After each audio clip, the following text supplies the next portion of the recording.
L'auditoire fut encore plus nombreux que la première fois. La garde fut forcée aux portes du prétoire, et la foule envahit jusqu'aux fenêtres du manoir de Jacques Cœur, aujourd'hui l'hôtel de ville. J'étais fort troublée cette fois, quoique j'eusse la force et la fierté de ne rien laisser paraître. Je m'intéressais désormais au succès de ma cause, et les espérances que j'avais conçues me semblant pas devoir se réaliser, j'éprouvais un malaise indicible, une fureur concentrée, une sorte de haine contre ces hommes qui n'ouvraient pas les yeux sur mon innocente et contre ce Dieu qui semblait m'abandonner. Dans cet état violent, je fis un tel travail sur moi-même pour paraître calme, que je m'aperçus à peine de ce qui se passait autour de moi. Je retrouvai ma présence d'esprit pour répondre dans les mêmes termes que la première fois à mon nouvel interrogatoire, puis un crêpe funèbre sembla s'étendre sur ma tête, un anneau de fer me serrait le front, je sentais un froid de glace dans mes orbites, je ne voyais plus que moi-même, et je n'entendais que des bruits vagues et incompréhensibles. Je ne sais ce qui se passa, je ne sais si l'on annonça l'apparition qui me frappa subitement. Je me souviens seulement qu'une porte s'ouvrit derrière le tribunal, qu'Arthur s'avança soutenant une femme voilée, qui lui ôta son voile après l'avoir fait asseoir sur un large fauteuil que les huissiers roulèrent vers elle avec empressement, et qu'un cri d'admiration remplit l'auditoire lorsque la beauté pâle et sublime d'Edmé lui apparut. En ce moment, j'oubliais et la foule et le tribunal, et ma cause et l'univers entier. Je crois qu'aucune force humaine n'aurait pu s'opposer à mon élan impétueux. Je me précipitai comme la foudre au milieu de l'enceinte, et tombant aux pieds d'Edmé, j'embrassai ses genoux avec effusion. On m'a dit que ce mouvement entraîna le public, et que presque toutes les dames fondirent en larmes. Les jeunes élégants n'osèrent railler, les juges furent émus. La vérité eut un instant de triomphe complet. Edmé me regarda longtemps. L'insensibilité de la mort était sur son visage. Il ne sembla pas qu'elle pût jamais me reconnaître. L'assemblée attendait dans un profond silence qu'elle exprimât sa haine ou son affection pour moi. Tout à coup elle fondit en larmes, jeta ses bras autour de mon cou et perdit connaissance. Arthur la fit emporter aussitôt, il eut de la peine à me faire retourner à ma place. Je ne savais plus où j'étais ni de quoi il s'agissait. Je m'attachai à la robe d'Edmé, je voulais la suivre. Arthur, s'adressant à la cour, demanda qu'on fît constater de nouveau l'état de la malade par les médecins qui l'avaient examinée dans la matinée. Il demanda et obtint qu'Edmé fût de nouveau rappelée en témoignage et confrontée avec moi lorsque la crise qu'elle subissait en cet instant serait passée. Cette crise n'est pas grave, dit-il. Mademoiselle de Mauprat en a éprouvé plusieurs du même genre ces derniers jours et pendant son voyage. À la suite de chacun de ces accès, ses facultés intellectuelles ont pris un développement de plus en plus heureux. Allez donner vos soins à la malade, dit le président. Elle sera rappelée dans 2 heures, si vous croyez que ce temps suffise pour mettre fin à son évanouissement. En attendant, la cour entendra le témoin à la requête duquel le premier jugement n'a point reçu d'exécution. Arthur se retira, et Patience fut introduit. Il était vêtu proprement, mais après avoir dit quelques paroles, il déclara qu'il lui était impossible de continuer si on ne lui permettait pas d'ôter son habit. Cette toilette d'emprunt le gênait tellement et lui semblait si lourde qu'il suait à grosses gouttes. Il attendit à peine un signe d'adhésion accompagné d'un sourire de mépris que lui fit le président, pour jeter à terre ces insignes de la civilisation, et, abaissant avec soin les manches de sa chemise sur ses bras nerveux, il parla à peu près ainsi. « Je dirai la vérité, toute la vérité. Je lève la main une seconde fois, car j'ai à dire des choses qui se contredisent et que je ne peux pas m'expliquer moi-même. Je jure devant Dieu et devant les hommes que je dirai ce que je sais, comme je le sais, sans être influencé pour ni contre personne. » Il leva sa large main et se tourna vers le peuple avec une confiance naïve, comme pour lui dire « Vous voyez tout ce que je jure, et vous savez que l'on peut croire en moi. » Cette confiance de sa part n'était pas mal fondée. On s'était beaucoup occupé, depuis l'incident du premier jugement, de cet homme extraordinaire qui avait parlé devant le tribunal avec tant d'audace et harangué le peuple en sa présence. Cette conduite inspirait beaucoup de curiosité et de sympathie à tous les démocrates de Philadelphie. Les œuvres de Beaumarchais avaient, auprès des hautes classes, un succès qui vous expliquera comment Patience, en opposition avec toutes les puissances de la province, se trouvait soutenu et applaudi par tous ceux qui se piquaient d'un esprit élevé. Chacun croyait voir en lui Figaro sous une forme nouvelle. Le bruit de ses vertus privées s'était répandu, car vous vous souvenez que, durant mon séjour en Amérique, Patience s'était fait connaître aux habitants de la Varenne et avait échangé sa réputation de sorcier contre celle de bienfaiteur. On lui avait donné le surnom de grand juge, parce qu'il intervenait volontiers dans les différends, et les terminait à la satisfaction de chacun avec une bonté et une habileté admirables. Il parla cette fois d'une voix haute et pénétrante. Il avait dans la voix plusieurs belles cordes. Son geste était lent ou animé selon leurs circonstances, toujours noble et saisissant. Sa figure courte et socratique était toujours belle d'expression.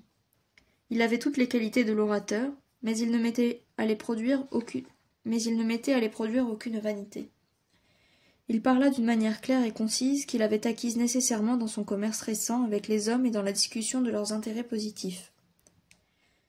Quand mademoiselle de Mauprat a reçu le coup, dit-il, j'étais à 10 pas tout au plus. Mais le taillis est si épais dans cet endroit que je ne pouvais rien voir à 2 pas de moi. On m'avait engagé à faire la chasse. Cela ne m'amusait guère. Me retrouvant près de la tour Gazeau, que j'ai habitée pendant 20 ans, j'eus envie de revoir mon ancienne cellule, et j'arrivais à grands pas quand j'entendis le coup. Cela ne m'effraya pas du tout, c'était si naturel qu'on fit du bruit dans une battue. Mais quand je fus sorti du fourré, c'est-à-dire environ 2 minutes après, je trouvai Edmée, pardonnez-moi, j'ai l'habitude de l'appeler comme cela, je suis avec elle comme qui dirait une sorte de père nourricier, je trouvai Edmée à genoux par terre, blessée, ainsi qu'on vous l'a dit, et tenant encore la bride de son cheval qui se cabrait. Elle ne savait pas si elle avait peu ou beaucoup de mal, mais elle avait son autre main sur sa poitrine et disait « Bernard, c'est affreux. Je ne vous aurais jamais cru capable de me tuer. Bernard, où êtes-vous? Venez me voir mourir. Vous tuez mon père. » Elle tomba tout à fait en disant cela et lâcha la bride de son cheval. Je m'élançai vers elle. « Ah, tu l'as vu, Patience, me dit-elle. N'en parle pas. Ne dis pas à mon père. » Elle étendit les bras, son corps se roidit. Je la crus morte, et elle ne parla plus que dans la nuit, après qu'on eut retiré les balles de sa poitrine. « Vîtes-vous alors Bernard de Mauprat » Je le vis sur le lieu de l'événement, au moment où Edmée perdit connaissance et sembla rendre l'âme. Il était comme fou. Je crus que c'était le remords qui l'accablait, je lui parlai durement, je le traitai d'assassin. Il ne répondit rien et s'assit à terre auprès de sa cousine. Il resta là, abruti longtemps encore après qu'on l'eût emporté. Personne ne songea à l'accuser, on pensait qu'il était tombé de cheval parce qu'on voyait son cheval courir au bord de l'étang, on crut que sa carabine s'était déchargée en tombant. Monsieur l'abbé Aubert fut le seul qui entendit accuser monsieur Bernard d'avoir assassiné sa cousine. Les jours suivants, Edmée parla, mais ce ne fut pas toujours en ma présence, et d'ailleurs, depuis ce moment, elle eut presque toujours le délire. Je soutiens qu'elle n'a confié à personne, à mademoiselle Leblanc moins qu'à personne, ce qui s'était passé entre elle et monsieur de Mauprat avant le coup de fusil. Elle ne me l'a pas confié plus qu'aux autres.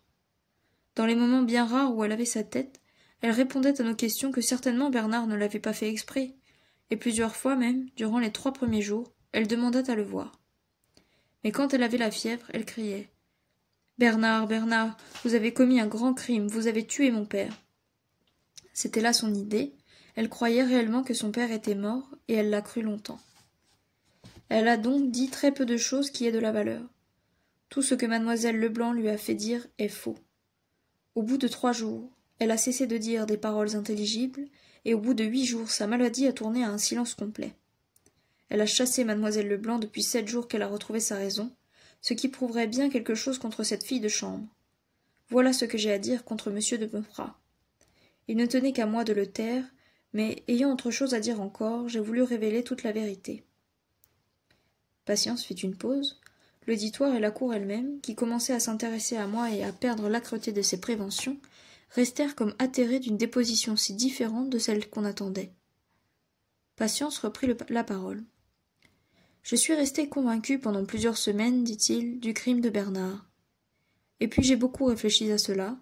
Je me suis dit bien des fois qu'un homme aussi bon et aussi instruit que l'était Bernard, un homme dont Edmée faisait tant d'estime, et que monsieur le chevalier de Mauprat aimait comme un fils, un homme enfin qui avait tant d'idées sur la justice et sur la vérité, ne pouvait pas du tout, du jour au lendemain, devenir un scélérat. Et puis il m'est venu l'idée que ce pouvait bien être quelque autre Mauprat qui eût fait le coup. Je ne parle pas de celui qui est trappiste, ajouta-t-il en cherchant dans l'auditoire Jean de Mauprat, qui n'y était pas, je parle de celui dont la mort n'a pas été constatée, quoique la cour ait cru devoir passer outre et en croire monsieur Jean de Mauprat sur parole. Témoin, dit le président, je vous ferai observer que vous n'êtes ici ni pour servir d'avocat à l'accusé, ni pour réviser les arrêts de la cour. Vous devez dire ce que vous savez du fait, et non ce que vous préjugez du fond de l'affaire. Possible, répondit Patience. Il faut pourtant que je dise pourquoi je n'ai pas voulu témoigner la première fois contre Bernard, n'ayant à fournir que des preuves contre lui et n'ayant pas foi à ces preuves mêmes. On ne vous le demande pas pour le moment. Ne vous écartez pas de votre déposition. Un instant. J'ai mon honneur à défendre, j'ai ma propre conduite à expliquer, s'il vous plaît. Vous n'êtes pas l'accusé, vous n'avez pas lieu à plaider votre propre cause. Si la cour juge à propos de vous poursuivre pour votre désobéissance, vous aviserez à vous défendre, mais il n'est pas question de cela maintenant. Il est question de faire savoir à la cour si je suis un honnête homme ou un faux témoin. Pardon, il me semble que cela fait quelque chose à l'affaire. La vie de l'accusé en dépend. La cour ne peut pas regarder cela comme indifférent. Parlez, dit l'avocat du roi, et tâchez de garder le respect que vous devez à la cour. Je n'ai pas envie d'offenser la cour, reprit Patience. Je dis seulement qu'un homme peut se soustraire aux ordres de la cour par des raisons de conscience que la cour peut condamner légalement, mais que chaque juge, en particulier, peut comprendre et excuser. Je dis donc que je n'ai pas senti en moi-même que Bernard de Mauprat fût coupable, mes oreilles seules le savaient, ce n'était pas assez pour moi. Excusez-moi, messieurs, je suis juge moi aussi. Enquérez-vous de moi. Dans mon village, on m'appelle le grand juge. Quand mes concitoyens me prient de prononcer sur une querelle de cabaret ou sur la limite d'un champ, je n'écoute pas tant leurs sentiments que le mien. On a d'autres notions sur les gens qu'un fait tout court. Il y en a beaucoup d'autres qui servent à démontrer la vérité ou la fausseté du dernier qu'on leur impute. Ainsi, ne pouvant croire que Bernard fût un assassin, et ayant entendu témoigner à plus de 10 personnes que je regarde comme incapables de faux serments, qu'un moine fait en manière de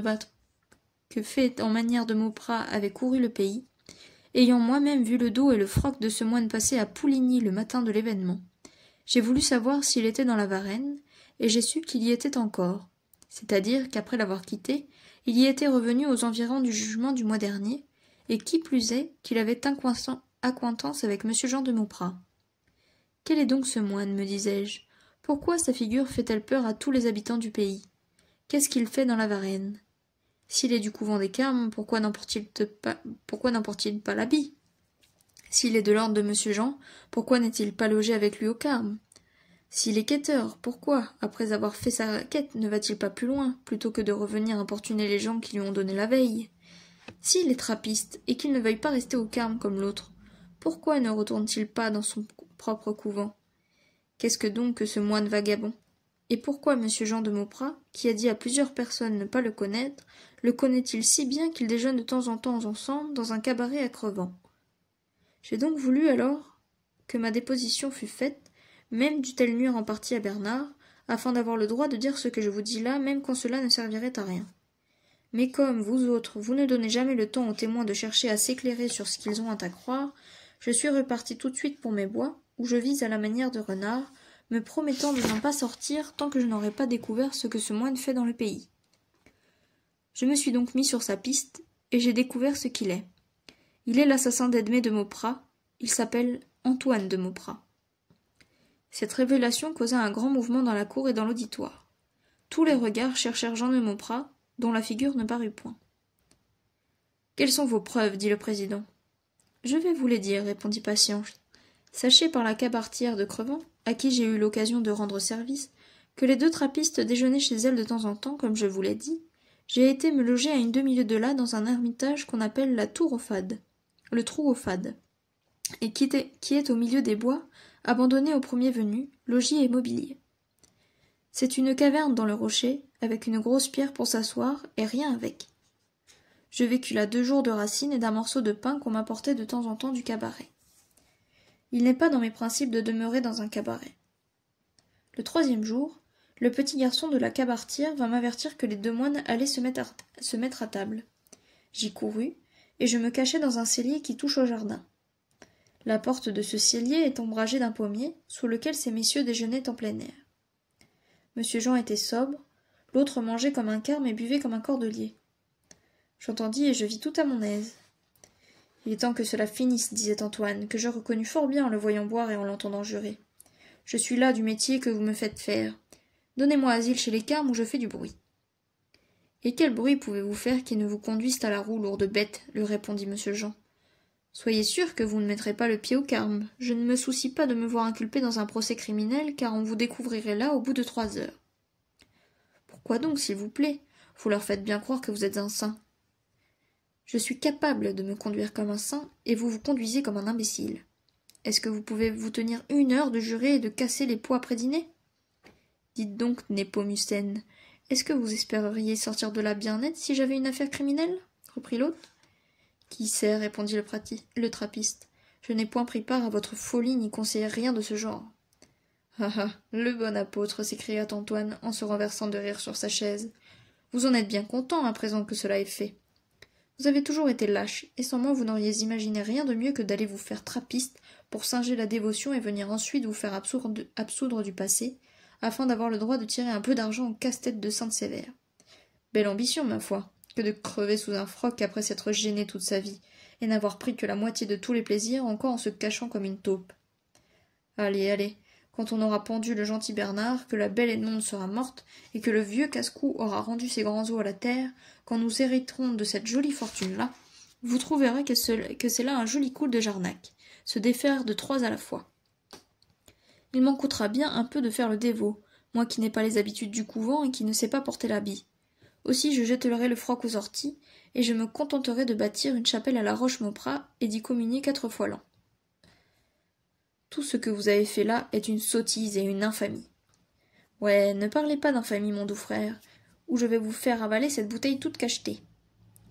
Je dis que c'est une sottise, et que si cela réussit, vous devez une belle chandelle à la Vierge. Si cela ne réussit pas, je m'en lave les mains, entendez-vous? Quand j'étais caché dans la chambre secrète du donjon, et que j'ai entendu Bernard conter à son valet après souper qu'il perdait l'esprit pour la belle ennemie, je vous ai dit en l'air qu'il y aurait là un joli coup à faire, et comme une brute, vous avez pris la chose au sérieux. Vous avez été, sans me consulter et sans attendre un moment favorable, exécuter une chose qui voulait être pesée et mûrie. Le moment favorable, cœur de lièvre, que vous êtes. Et où donc l'aurais-je trouvé? L'occasion fait le larron. Je me vois surpris par la chasse au milieu du bois, je me cache dans la maudite tourgazeau, je vois arriver mes 2 tourtereaux, j'entends une conversation à crever de rire, Bernard larmoyant, la fille faisant la fière. Bernard se retire comme un sot, sans avoir fait son métier d'homme. Je me retrouve sur moi, le bon Dieu sait comment, un scélérat de pistolet tout chargé, et paf! Taisez-vous, bête sauvage, dit l'autre, tout effrayé. Parle-t-on de ces choses-là dans un cabaret? Tenez votre langue, malheureux, ou je ne vous verrai plus. Il faudra pourtant bien que vous me voyiez, mon doux frère, quand j'irai sonner et faire carillon à la porte des Carmes. Vous n'y viendrez pas, ou je vous dénonce. Vous ne me dénoncerez pas, car j'en sais trop long sur votre compte. Je ne vous crains pas, j'ai fait mes preuves, j'ai expié mes péchés. Hypocrite. Allons, taisez-vous, insensé, dit l'autre. Il faut que je vous quitte. Voilà de l'argent. Tout cela? Que voulez-vous que vous donne un religieux? Croyez-vous que je sois riche? Vos carmes le sont, et vous en faites ce que vous voulez. Je pourrais vous donner plus que je ne le ferai pas. Vous n'auriez pas plutôt 2 louis que vous feriez des débauches et un bruit qui vous trahirait. Et si vous voulez que je quitte le pays pour prendre quelque temps, avec quoi voulez-vous que je voyage? Ne vous ai-je pas donné 3 fois de quoi partir, et n'êtes-vous pas revenu après avoir bu tout ce que vous aviez dans le premier mauvais lieu à la frontière de la province? Votre impudence me révolte, après les dépositions qu'on a faites contre vous, quand la maréchaussée à l'éveil, quand Bernard fait réviser un jugement et que vous allez être découvert. Mon frère, c'est à vous d'y veiller. Vous menez les Carmes mènent l'évêque. Dieu sait pour quelle petite folie qui a été faite de compagnie, en grand secret, après souper dans leur couvent. Ici le président interrompit le récit de Patience. Témoin, dit-il, je vous rappelle à l'ordre, vous outragez la vertu d'un prélat par le récit scandaleux d'une telle conversation. Nullement, répondit Patience, je rapporte les invectives d'un crapuleux et d'un assassin contre le prélat. Je n'en prends rien sur moi, et chacun sait ici le cas qu'il en a à faire. Mais si vous le voulez, je n'en dirai pas davantage sur ce sujet. Il y eut encore un assez long débat. Le vrai trappiste voulait faire partir le faux trappiste, et celui-ci s'obstinait à rester, disant que s'il n'était pas sur les lieux, son frère le ferait arrêter aussitôt après que Bernard aurait la tête tranchée, afin d'avoir l'héritage à lui tout seul. Jean, poussé à bout, le menaça sérieusement de le dénoncer et de le livrer à la justice. Basta, vous vous en garderez bien après tout, reprit Antoine, car si Bernard est absous, adieu l'héritage. C'est ainsi qu'ils se séparèrent, le vrai trappiste s'en alla fort soucieux, l'autre s'endormit les coudes sur la table. Je sortis de ma cachette pour procéder à son arrestation. C'est dans ce moment que la maréchaussée, qui est à mes trousses depuis longtemps pour me forcer à venir témoigner, me mit la main au collet. J'eus beau désigner le moine comme l'assassin d'ennemis, On ne voulut pas me croire et on me dit qu'on n'avait pas d'ordre contre lui. Je voulais ameuter le village, on m'empêcha de parler. On m'amena ici de brigade en brigade comme un déserteur, et depuis 8 jours je suis au cachot sans qu'on daigne faire droit à mes réclamations. Je n'ai même pas pu voir l'avocat de M. Bernard et lui faire savoir que j'étais en prison. C'est tout à l'heure seulement que le geôlier est venu me voir qu'il fallait endosser un habit et comparoir.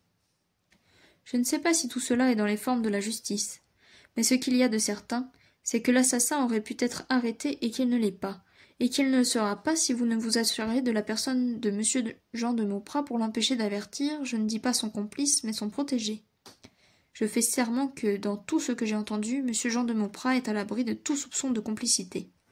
Quant à l'action de laisser livrer à la rigueur des lois un innocent et de vouloir sauver un coupable au point de feindre sa mort par de faux témoignages et de faux actes, Patience, voyant que le président allait encore l'interrompre, se hâta de terminer son discours en disant « Quant à cela, messieurs, il appartient à vous, et non à moi de le juger. »